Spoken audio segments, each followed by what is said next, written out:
Hi guys, Hannah here. Welcome to my video and to my channel, and welcome to the first episode of the Burnout Diaries. This is a series where I share my experience with burnout to help you feel less alone on your journey.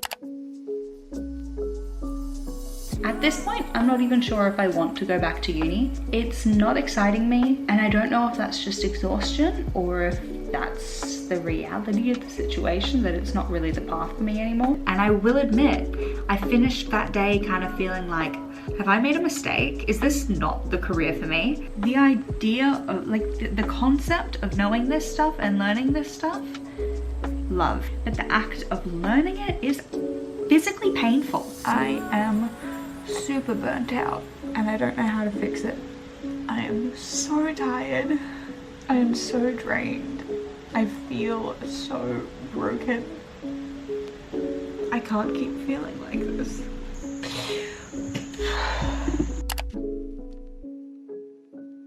Now, you've probably already figured out the update by the title and the thumbnail, but yes, I have dropped out of university again. Honestly, I'm feeling really calm about it, which tells me it was the right call. I think I knew even before the academic year started that something wasn't right, but I kept telling myself to push through, that it would get better, that I just needed to adjust my mindset. But the thing is, I wasn't just stressed, I was also completely disconnected. I'd sit in lectures totally disassociated, zoning out, just really struggling to connect with any of the content. I'd study for 5 minutes and then have to take an hour break because I couldn't stop crying, and then I'd try again, and the cycle would just continue over and over. So after 3 weeks, I was already very far behind, not because I'm lazy, but because my brain was just not connecting with anything, really. I'm talking even my hobbies. I was completely disconnected, couldn't engage with any of them. I stopped reading, I stopped going to the gym, my health declined really quickly. My body was literally breaking down. So I had to ask myself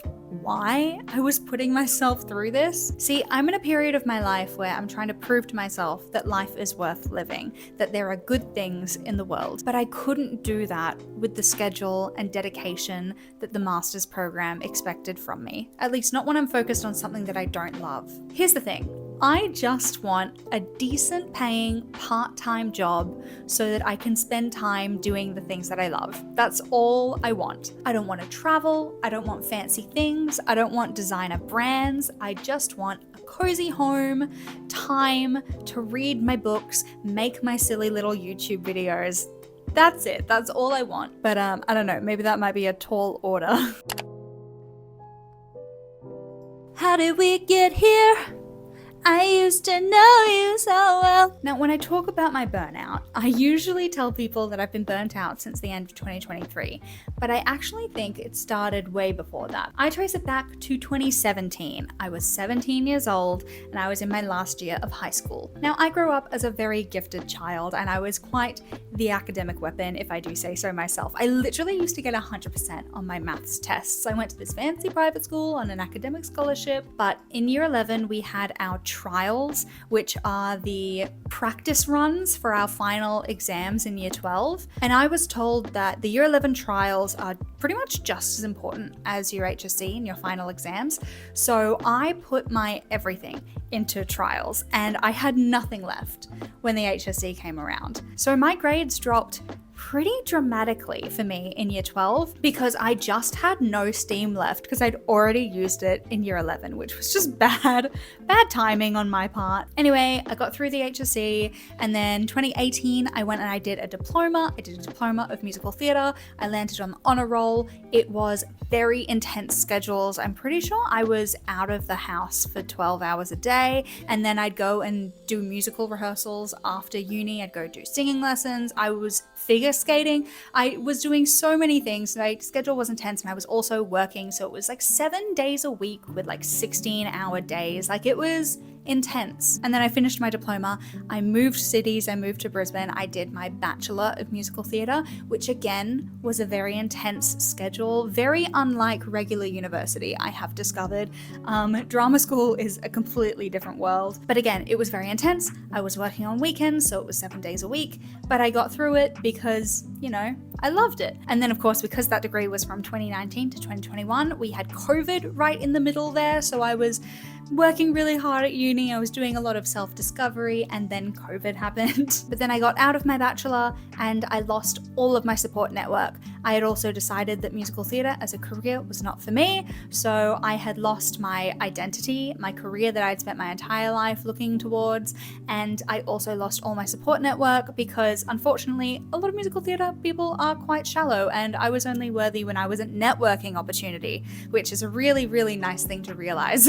I was also at a really toxic job that just sucked all the life out of me. And then 2023, I really found my feet. I started a new job with a team that I absolutely loved. I started doing private figure skating lessons. I was competing. I was doing a lot of Instagram content, so I felt really creatively fulfilled. 2023 was really my peak. And then I fell in love and I was like, oh my gosh, this is amazing. And then he cheated on me and everything piece by piece just started collapsing. Not only had I been cheated on, I also had to begin to dismantle my life because I decided to move back to Sydney, which was a very expensive mistake to make. So, trigger warning, notably 2024 was the first year of my life that I was suicidal. I've been depressed since 2015. I've had anxiety for as long as I can remember, especially social anxiety, but I had never been suicidal until 2024. It was kind of like life just kept like dropping little things on me, you know, just to make it extra fun, extra spicy. So I had moved to Sydney to go to uni, but Sydney was not for me, so I moved back to Brisbane, tried to settle back into my old job that I loved, but it just wasn't the same. The team was completely different, and I would quite often have to leave my desk to go have mental breakdowns in the bathroom and then go back on the desk and do customer service and pretend that everything is fine.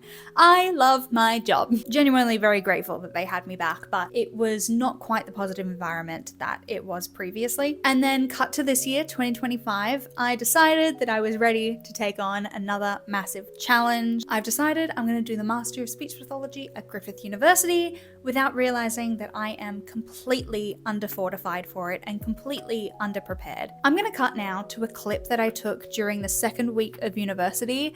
Red flags had well and truly started popping up by this point. She's got some important thoughts, and I think that her fervor with her recent experiences will get across the emotion far better than I ever could. So let's throw to her. I don't know, maybe you take a few years to like figure out what you want to do, and you finally come across something that like everyone agrees it makes sense for you, and you could kind of picture how it would be like a really good fit for you. And then you go to uni and suddenly all these like yellow flags, they're not quite red flags, but they're yellow flags, amber flags if you will, start popping up everywhere, and you're like, I feel like all these amber flags are building up into one big red flag. And so you're like, damn, is this career that I thought would be like as close to perfect as I could get, is that not it for me? But then you don't really trust yourself because like you've been wrong before. And then maybe also sometimes you just think you are the laziest person to ever walk the planet. I forgot how I started this sentence. It's just one big run-on thing. Anyway, and then also sometimes you think maybe you just need to get diagnosed and medicated. I was going to uni last year and I was having these same issues, and I was really, really hoping that moving back to Brisbane, fixing up my mental health a little bit, would help my academic abilities, because I used to be such a gifted child, and I think I would have this issue no matter what I was studying, as long as it wasn't something that was practical, because I went to university for musical theatre and I did really, really well. What was my GPA? Like 6.7 on a 7-point scale. I did really, really well in my bachelor. I'm a clever gal. But musical theatre was a very practical degree. Yes, we had a few lecture subjects, but it was a very practical degree. It was focused on something that I loved doing and was already very talented in, because I'd spent my entire life working towards it and learning about it and practicing it. Whereas speech pathology is just something that I just kind of went, oh, this makes sense. I don't like science. I dropped science as soon as I could in high school. Riddle me this. How does a girl who is studying 40 hours a week, commuting 3 hours a day, living by herself and doing all the household chores by herself, how does she find purpose in life, fulfillment, when she is potentially neurospicy and dealing with burnout and just overstimulated all the time and feels like she has no purpose and no meaning, and everything just sucks and she sees no reason to do anything? How does that how does that equation work out well for anyone? I'd love to tell you that I'm really excited by not knowing what I'm doing with myself, but the reality is that it is terrifying because in a big sense, I have no idea what I'm doing, where I'm heading. Fortunately, I went casual at my job instead of resigning completely, so I do still have that. I'm working 3 days a week right now, which will just cover my bills and not really anything else, but it's a starting point and I have plenty of savings to fall back on if need be. Right now, the focus is on rebuilding my health, my happiness, my creativity. So I've got a few steps I want to take to do that. So the first thing I want to do is start eating some more whole foods. I think this was actually something that was a yearly goal for me, but I'm really hoping to expand my selection of safe foods so that I can eat some more whole foods, and hopefully that'll help with my bloating. Maybe it'll help with my IBS. I really hope so. And that will hopefully also give me some energy to focus on my next thing, which is moving my body. I've started taking Zumba recently, which has been so fun, but I want to make a more consistent effort to move my body because I hate that stale feeling when you just haven't used your body in ages. I really want to prioritize my sleep because it feels like it's been ages since I've had a proper restful sleep. It really is so central to everything else that you experience. I also want to allow myself the space to process my thoughts and experiences through journaling and meditation. I also think doing this Burnout Diaries series is going to be really helpful for me in my self-expression and my processing of what I'm going through. I am, of course, looking to see a psychologist. I've actually got a doctor's appointment booked in like a month, which was the soonest I could get into a doctor, which was so annoying. At least I've got an appointment. I'm going to see a doctor, get a mental health care plan, and then get to a psychologist. On that note, I also really want to talk to that psychologist about potentially getting assessed for ADHD and autism. ADHD runs in my family, and we're thinking potentially autism does too. Both my sister and I think we might be autistic. I've been peer reviewed as neurospicy, and I think it would make a lot of things in my life make sense if it were true. So I want to get assessed and look into it.